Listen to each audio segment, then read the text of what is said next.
Hey there, welcome to day 2232 of What You Up To Now. Sharon Horne-Ellstrom here, documenting the journey, my online journey as I transition from the brick and mortar corporate world of business, decades in both, into the online world. And I've been online since 2017, dabbled a little bit, with different social media and things prior to that, but nothing really at all.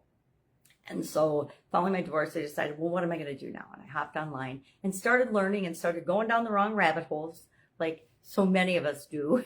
Unless we get the right mentors to start out, we usually go on this learning adventure and we explore all kinds of different things. But I've gotten to the point where I create a couple of pieces of content every day. One is this video, which is a journal and summary of what I'm working on, because I have challenges that make it easier for me to make a video and keep track of what's going on than documenting and writing everything down.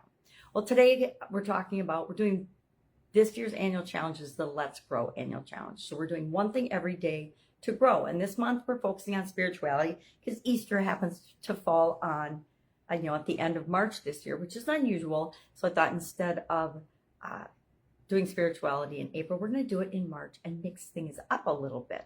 So we're focusing on spiritual growth topics. And today we're doing the A of the SOAP framework, which stands for action. Yesterday we came up with and brainstormed options. Today we need to analyze those options, pick one, and take action immediately on it.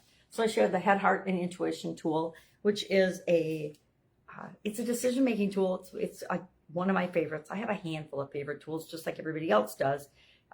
Plus and Minus, which my dad taught us when we were little girls, is still my favorite.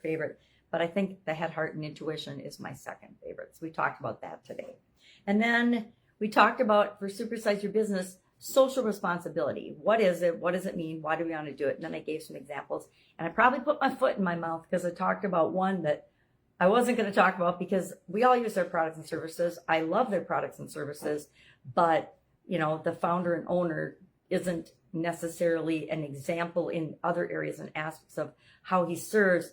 He's a great philanthropist and contributor to the globe, but sometimes the reasoning behind those investments are not particularly altruistic, and they have another agenda behind them. So once you know things like that, it's really hard to unknow them. We can still love their products and services, but we use them with a grain of salt. At least I do.